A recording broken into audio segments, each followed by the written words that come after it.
माँ जो होती है वो बच्चे को कर्ज नहीं देती है। माँ जो होती है बच्चे को एकदम मदद करती है। और जो मेरा डिसअपॉइंटमेंट है, और मैं राजनीतिक तौर से नहीं बोल रहा हूं, मैं हिंदुस्तान के हिंदुस्तान के साइड से बोल रहा हूं, जो पैकेज होना चाहिए वो कर्ज का पैकेज नहीं होना चाहिए। वो डायरेक्ट आज जो जरूरत है किसानों के जेब में, मजदूरों के जेब में, जो हमारे माइग्रेंट वर्कर चल रहे हैं उनके जेब में एकदम पैसे डालने की जरूरत है। और मैं आज भी विनती करता हूं, सरकार से विनती करता हूं कि आप कर्ज जरूर दीजिए, मगर भारत माता को अपने बच्चों के लिए साहूकार का काम नहीं करना चाहिए। भारत माता को अपने बच्चों को एकदम पैसा देना चाहिए, क्योंकि आज उनको पैसे की जरूरत है। जो माइग्रेंट सड़क पे चल रहा है उसे कर्ज की जरूरत नहीं है, उसे जेब में पैसे की जरूरत है। जो किसान तड़प रहा है उसको कर्ज की जरूरत नहीं है, उसे पैसे की जरूरत है। और पैसे की कोई कमी नहीं है। तो ये एक मेरा मेन मैसेज था, राजनीतिक मैसेज नहीं है। क्योंकि मैं ये इसको इसलिए बोल रहा हूं क्योंकि अगर हमने, देखिए, जब मां अपने बेटे को पैसा देती है उसके दो कारण होते हैं। सबसे बड़ा कारण प्यार होता है कि माँ बाप अपने बच्चों को प्यार करते हैं। और फिर दूसरा कारण होता है बच्चा माता और पिता का भविष्य भी होता है। ये जो लोग आज तड़प रहे हैं, ये जो लोग आज सड़क पे भूखे प्यासे चल रहे हैं, ये हिंदुस्तान के भविष्य हैं।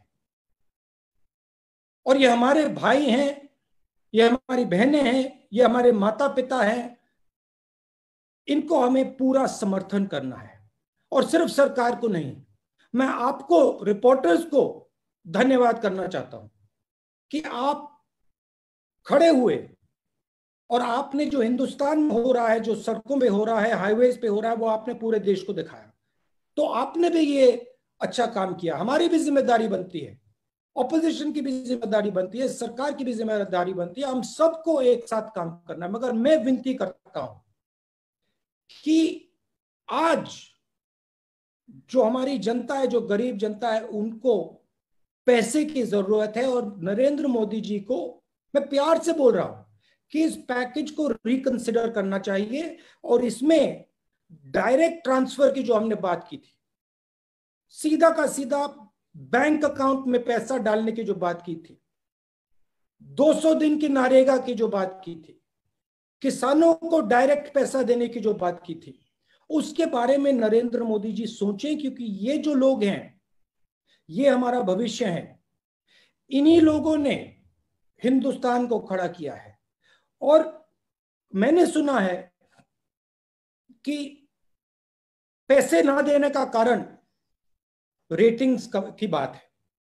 कहा जा रहा है कि अगर हमने आज थोड़ा डेफिसिट बढ़ा दिया तो जो बाहर की एजेंसीज हैं वो हिंदुस्तान की रेटिंग डाउन कर देंगे और हमारा नुकसान होगा। और मैं प्रधानमंत्री जी से प्यार से कहना चाहता हूं कि हमारी जो रेटिंग है वो हिंदुस्तान बनाती है। हमारी जो रेटिंग है उसको हमारे किसान बनाते हैं, मजदूर बनाते हैं, छोटे बिजनेस वाले बनाते हैं, बिग बिजनेस वाले बनाते हैं। आज उनको हमारी जरूरत है, उनको पैसे की जरूरत है। रेटिंग के बारे में आज मत सोचिए, विदेश के बारे में आज मत सोचिए, आज हिंदुस्तान के बारे में सोचिए। और इनको एकदम आप पैसा दीजिए और फिर देखिए, जैसे ही ये लोग काम करना शुरू करेंगे, रेटिंग बिल्कुल सही हो जाएगी, कोई प्रॉब्लम नहीं आएगी रेटिंग में। हमें हिंदुस्तान के दिल को देखकर डिसीजन लेना है, विदेश को देखकर डिसीजन नहीं लेना। से पहले सवाल वही है कि जिस तरीके से जब अर्थव्यवस्था गोता लगाने लगी, तब केंद्र सरकार ने 20 लाख करोड़ के पैकेज का ऐलान किया। 3 फेजेस में ये पैकेज जो है वो दिए भी जा चुके हैं, लेकिन तमाम सारे जो इंडस्ट्रियलिस्ट हैं उनको समझ में नहीं आ रहा है। उनका ये कहना है कि अगर ये लोन देने की बजाय जो पिछला लोन था उसको माफ करते तो ये शायद ज्यादा बेहतर होता, क्योंकि लोन दे रहे इंडस्ट्री चलेगी, जब डिमांड नहीं होगी तो सप्लाई कहाँ करेंगे। एक सबसे बड़ी वजह वो है, और आपने वो बात कही भी। दूसरा, क्या आपको लगता है कि ये ज्यादा बेहतर होता कि 20 लाख करोड़ को राज्यों को दे देते और वो अपनी सुविधा के अनुसार से जिसको जितनी जरूरत होती उतना पैसा वो देते खुद? देखिए, आपने जो डिमांड की बात बोली वो बिल्कुल सही बात है। ये जो कोरोना का प्रॉब्लम है, ये अजीब सा प्रॉब्लम है, क्योंकि इसमें दोनों साइड पे प्रॉब्लम आ रही है। नॉर्मली इकोनॉमिक्स में डिमांड का प्रॉब्लम होता है या सप्लाई का प्रॉब्लम होता है, इसमें डिमांड और सप्लाई दोनों बंद पड़े हैं। तो इसमें आपको सरकार को दोनों डिमांड और सप्लाई को एक साथ स्टार्ट करना है। इस पैकेज में कर्ज की बात की है, मगर इस कर्ज से जो आपने बात बोली, डिमांड शुरू नहीं होने वाला है, क्योंकि जब तक लोगों के जेब में पैसा नहीं होगा वो चीजें नहीं खरीद सकते हैं। तो मैंने शुरुआत में बोला कि इस पैकेज को रिकंसिडर करना चाहिए नरेंद्र मोदी जी को, और उसमें एक डिमांड फायर करने का एक सेक्शन डालना चाहिए। उसमें न्याय जैसी योजना हो, आप उसको दूसरा नाम दे दीजिए, मगर डिमांड को स्टार्ट करने के लिए, डिमांड को फायर करने के लिए उसमें पैसा देने की जरूरत है। और अगर हमने पैसा नहीं दिया और डिमांड नहीं चालू हुआ तो बहुत बड़ा आर्थिक नुकसान होगा, बहुत बड़ा नुकसान देश को होने जा रहा है। राज्यों को राहुल, मेरा सवाल ये था कि पिछले कुछ दिनों से जो भी वारदातें हो रही है, दुखद घटनाएं हो रही है, सभी खास करके जो मजदूर है, माइग्रेंट लेबर से, चाहे गुजरात से हो या अलग अलग स्टेट से, उनके साथ दुर्घटना भी होती है, ऐसे दृश्य भी आते हैं जो आपको झंझोड़ते हैं। आप क्या मानते हैं इस स्थिति के लिए जिम्मेदार कौन है? उससे जुड़ा मेरा सवाल है कि आपको लग रहा है कि अलग अलग जो स्टेट है उनके बीच में कहीं ना कहीं कोऑर्डिनेशन की कमी है, चाहे गुजरात से मध्य प्रदेश हो, गुजरात से राजस्थान हो, गुजरात से महाराष्ट्र हो, महाराष्ट्र से और स्टेट हो, और क्या इस मुद्दे पर कांग्रेस ने कभी सरकार से सलाह मशवरा किया? देखिए, ये गलती देने का टाइम नहीं है, ये फिंगर पॉइंटिंग का टाइम नहीं है। आज हिंदुस्तान के सामने बड़ा प्रॉब्लम है, और इस प्रॉब्लम को हमें रिजॉल्व करना। ये छोटा प्रॉब्लम नहीं है, ये बड़ा प्रॉब्लम है। जो लेबर की बात है, ये बहुत चैलेंजिंग प्रॉब्लम है। तो मैं फिंगर पॉइंटिंग नहीं करना चाहता हूं, मैं बस ये कहना चाहता हूं कि ये जो लोग सड़कों पे चल रहे हैं, इनकी मदद हम सबको करनी है। सिचुएशन ये है कि बीजेपी सरकार में है और उनके हाथ में सबसे बड़े औजार हैं, तो उनको उनकी ज्यादा जिम्मेदारी बनती है। हम ऑपोजिशन में, हमारा भी काम है, हमारा संगठन है, हमारा भी काम है, और जॉइंटली एक काम सबको करना पड़ेगा। स्टेट्स की कोऑर्डिनेशन में कोई कमी रह सकती है, मगर उसको रिजॉल्व करना है। हम ये नहीं कह। मैं आपको याद दिलवाना चाहूंगा, आप ही के पिताजी कहा करते थे कि सरकार जो पैसा देती है, 1 रुपया देती है तो 15 पैसे आम आदमी तक पहुंचते हैं। और आज की तारीख में ये जो परसेंटेज बढ़ा है, घटा है, क्योंकि सरकार हमेशा ही सहायता करना चाहती है, लेकिन जिस तक वो सहायता पहुंचनी चाहिए वो सहायता पहुंचती 15% थी जब कांग्रेस का शासन था। आज कितना पहुंचती है, एक तो मैं ये जानना चाहूंगा। और जिस तरीके से ये जो कोरोना वायरस की महामारी पूरी दुनिया में फैली है, तो उस वक्त जब लॉकडाउन का फैसला लिया गया, क्या वो सही फैसला था? या फिर आज जिस तरीके से जो चौथा चरण इसका आने वाला है और उसमें तमाम जो चीजें हैं उनको खोलने के प्रयास किए जा रहे हैं, क्योंकि अर्थव्यवस्था के लिए जरूरी है। तो आपकी दृष्टि में अर्थव्यवस्था जरूरी है, लोगों का सही सलामत रहना जरूरी है, किस तरीके से आप इन सब चीजों को देखते हैं? ये जो आप एक चॉइस दिखा रहे हैं जी। कह रहे हैं कि या अर्थव्यवस्था को प्रोटेक्ट किया जाए या हेल्थ को देखा जाए। ये एक फॉल्स चॉइस है, ऐसी कोई चॉइस नहीं है। हिंदुस्तान काफी इंटेलिजेंट देश है। हम अगर ठीक से प्लानिंग करेंगे तो हम दोनों चीजों को बैलेंस करके निकाल सकते हैं।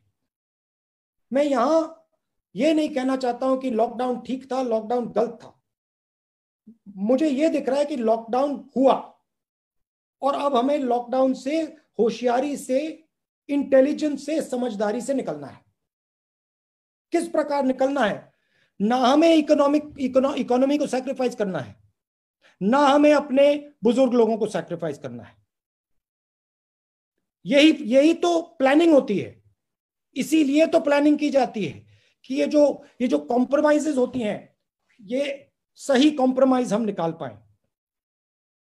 तो आइडिया होना चाहिए कि जो हमारे रिस्की लोग हैं, कमजोर लोग हैं, उनको पूरा प्रोटेक्ट करें और अर्थव्यवस्था को जल्दी से जल्दी शुरू करें। ये एक चॉइस नहीं है, ये एक फॉल्स चॉइस है। राहुल जी नमस्कार। नमस्कार दीपक जी।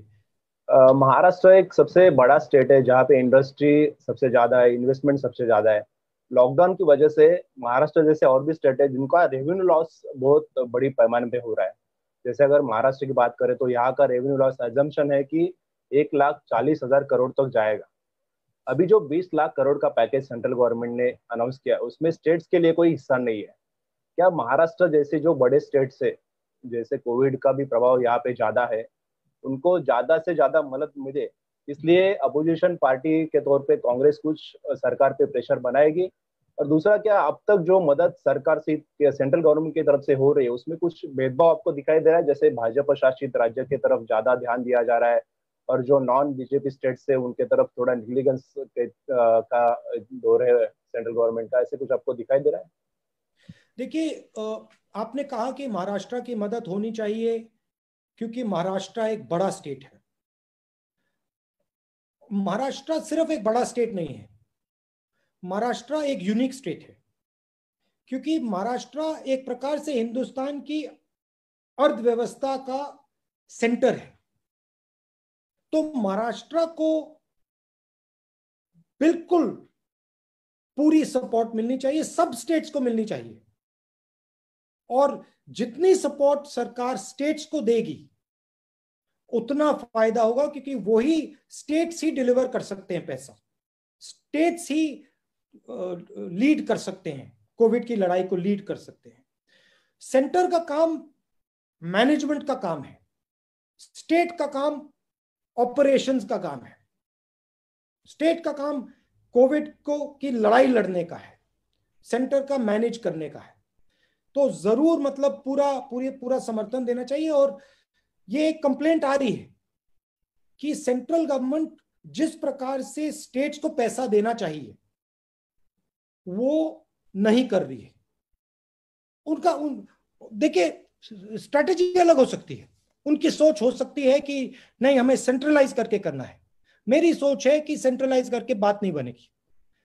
तो मुझे लगता है कि स्टेट्स को सपोर्ट देना चाहिए और स्टेट्स के थ्रू काम करना चाहिए। Thank you, sir. I am in the process now winding up the press conference. There are many questions, but I'll still try and take some. May I now request from Andhra Pradesh, our friend Rajashekhar ji from NTV, Chief Editor of NTV, Rajashekhar ji. Please ask your question. Where is it? Rajashekhar ji, will you please unmute yourself?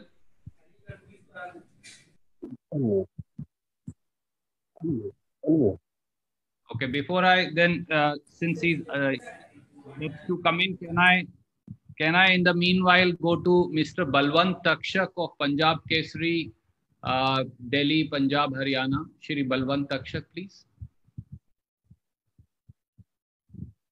Balwant ji please अपने आप को unmute करिए।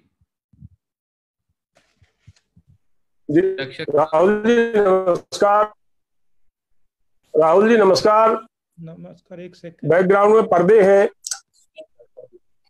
पर्दे तो बहुत सारों के पीछे हैं, थोड़ा बताइए। हाँ ओके जी, रेड, मेरा हाथ ऊपर उठा रखा है हाँ, मैंने। दिख गए, आप दिख गए। राहुल जी। हाँ जी, आरटीआई में एक खुलासा हुआ है।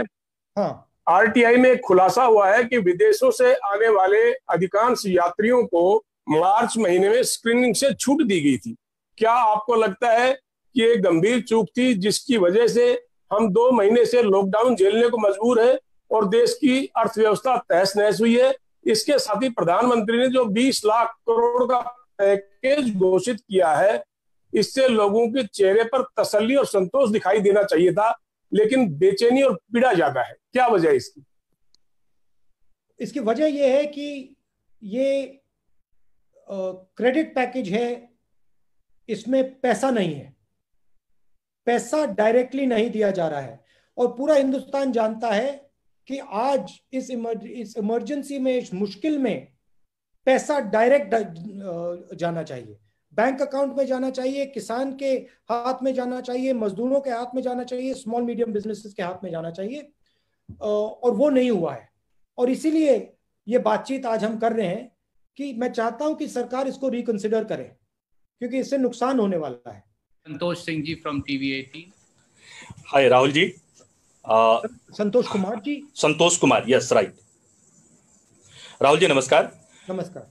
मेरा सवाल माइग्रेंट लेबरर्स से है, क्योंकि हमारे स्टेट से लगभग 10 लाख जो रजिस्टर्ड हैं अभी माइग्रेंट लेबरर्स हैं, जो कि अभी आने को वेट कर रहे हैं। ट्रेनें चल रही हैं, कुछ आ चुके हैं, कुछ इंतजार में हैं।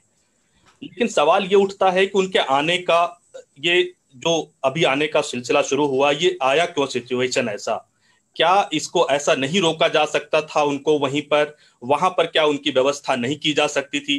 क्योंकि उन सब के रहने के लिए वहां जगह थी, उनके पास स्टोव थे, उनके पास खाना बनाने के लिए सब कुछ था। क्या ये जो राशन की व्यवस्था अभी यहाँ सरकार कर रही है वो वहीं अगर हो जाती तो शायद अभी, क्योंकि झारखंड बहुत ही गरीब स्टेट है, आर्थिक हालत अगर देखें तो यहाँ पर हेल्थ फैसिलिटीज उतने नहीं है। अब हमारे लिए बड़ी चुनौती जो है वो अब इनके स्वास्थ्य को लेकर है कि अगर यहाँ कोरोना गांवों तक फैला तो हमारे पास कैसे हम इन्हें बचाएंगे? पहला सवाल तो ये है। दूसरा, आप कह रहे हैं कि डीबीटी, हमारे सरकार ने यहाँ जितने भी लेबरर्स हैं उनके फैमिली को 2,000 रुपए ट्रांसफर पर मंथ करने की बात कही है और की भी जा रही है। तो ये जो सिलसिला है ये कब तक अभी चलेगा? आपका क्या नजरिया है? जो डीबीटी की बात कर रहे हैं आप, कितने डीबीटी की बात कर रहे हैं और कितने समय के लिए कर रहे हैं? तीसरा, क्योंकि लॉन्ग टर्म में डीबीटी बहुत बड़ा सॉल्यूशन बनता नहीं है, तो लॉन्ग टर्म के लिए क्या नजरिया है? क्योंकि ये लेबरर्स जो हैं ये स्किल्ड हैं, इनको क्या हम अपने ही स्टेट में अगर काम की व्यवस्था करें, इसके लिए लेबर रिफॉर्म्स की बात करनी पड़ेगी, इसके लिए कई ऐसे चेंजेस की बात करनी पड़ेगी। देखिए, जो न्याय योजना का कॉन्सेप्ट हमारा था वो लॉन्ग टर्म कॉन्सेप्ट था, और हमने कैलकुलेट किया था, बिल्कुल सस्टेनेबल तरीके से वो किया जा सकता था। मगर कोरोना के समय हमने सरकार को एडवाइस किया कि आप टेम्परेरीली 3-4-5 महीने के लिए न्याय योजना जैसा प्रोग्राम 50% लोगों को, सबसे गरीब लोगों को आप डायरेक्ट पैसा दीजिए।